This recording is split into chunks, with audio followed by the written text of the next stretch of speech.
cry too. I'm told I have 5 hours to give you a fantastic speech. Brevity doesn't matter in the school.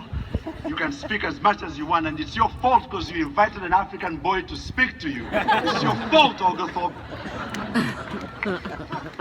Distinguished guests, faculty, friends, and my board member, Chris, thank you so much for being here.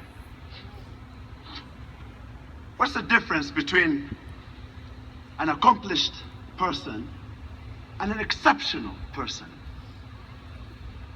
I'm going to tell you a story that delineates what those two things could mean.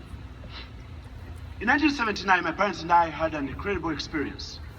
We had gunshots out of our apartment. My father looked out and saw a soldier holding a gun.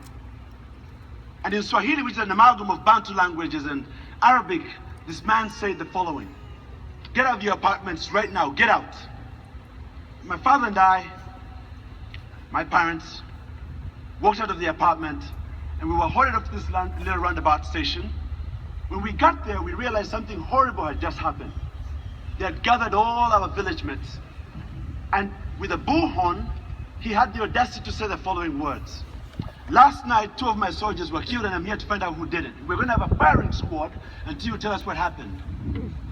We were aghast at this particular accusation, because in any civilized society, when a crime like that is committed, what do? You investigate, you police the work. He did not do that. So at random, he picked out 4 people, 1, 2, 3, 4, come up. And as they brought those 4 up, we wondered what was going to happen. He pulled out his pistol and he expired those 4 people immediately. The cacophony that ensued after that, as we wondered what was going on, was immeasurable. He picked up another 4 as he yelled at us, "Be quiet, be quiet."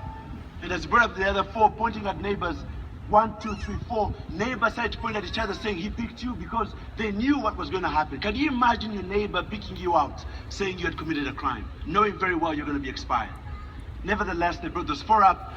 The next thing we knew, they had been expired. Before you could bring another 4 up, a young man rose up his hand and said he had committed a crime. We knew he was lying because he was a visitor in the village. They brought that young man up, there was a little bit of banter, and the next thing we knew, he had been expired. I was 10 years old at a firing squad. But who was there before that? Because I wasn't born on that day.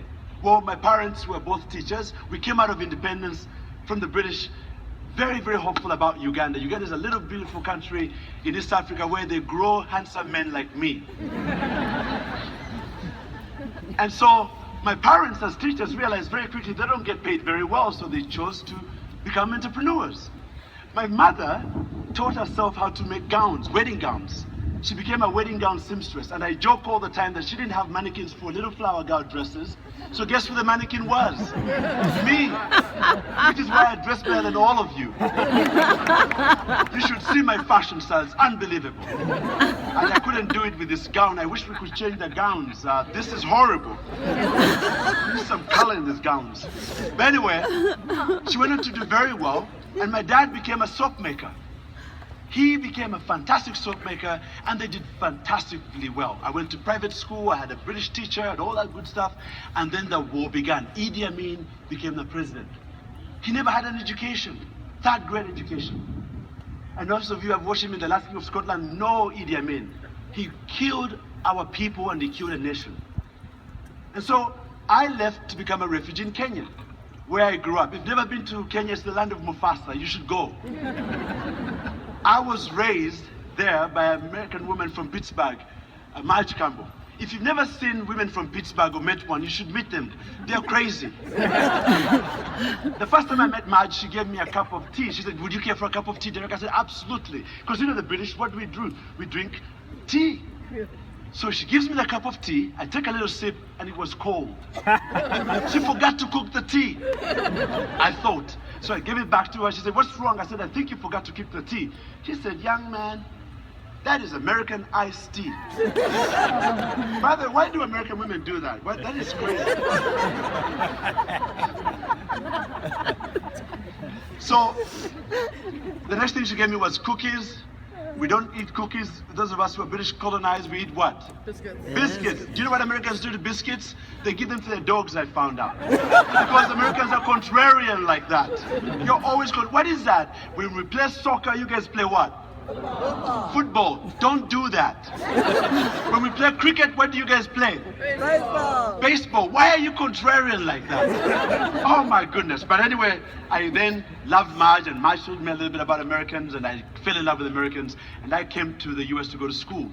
When I got here, I checked into a hotel in Philadelphia, and in the hotel was copacetic, beautiful. So in the hotel, I walked into the bathroom, and there were 3 bars of soap. Facial soap, body soap, and hand washing soap. What's the difference? Nothing. It's Americans being bougie. Oh my God. What is wrong with you people? But you know, my father made soap, so what did I do? I took the 2 bars, put them in my bag for another day, because I'm broke. I'm African like that. That evening, guess what they did?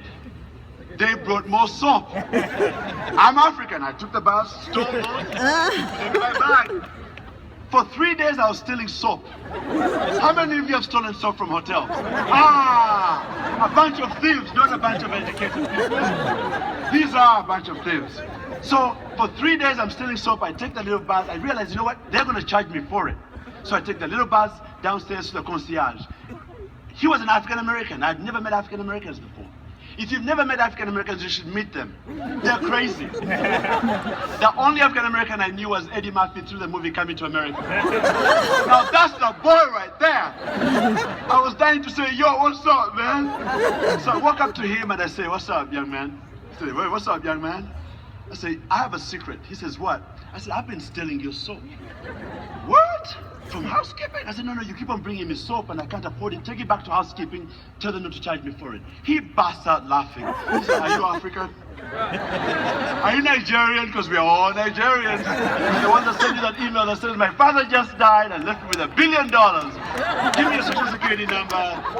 Don't do that.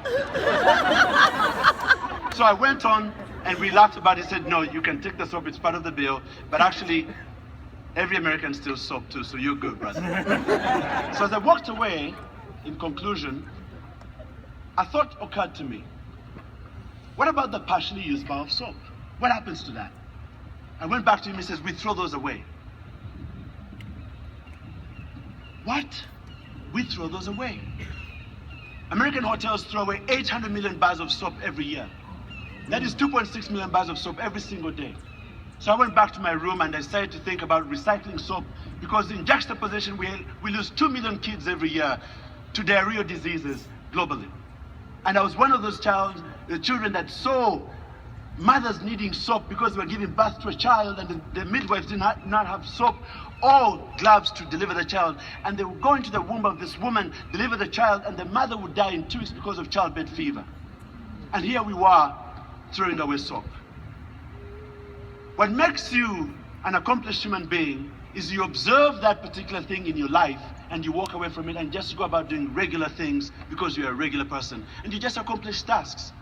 An exceptional human being looks at that situation and adds up all the things that have happened around them and they're determined to go do something about it. I want you to go and do something about it. Make a difference.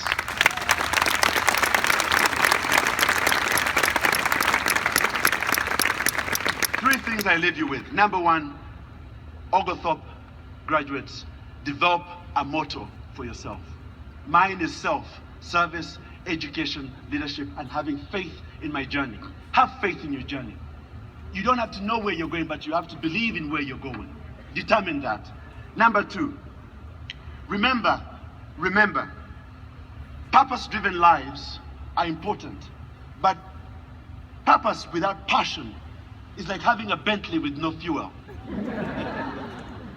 And lastly, as you go out to make a life, as you go out to live a life, and as you go out to make a difference in life, remember you will fail at moments, but failure is just a step to success if you are good at understanding what failure means in terms of where you're going. You are the new graduate we're expecting. We are welcoming you to the life of innovation. Thank you so much, and God bless you.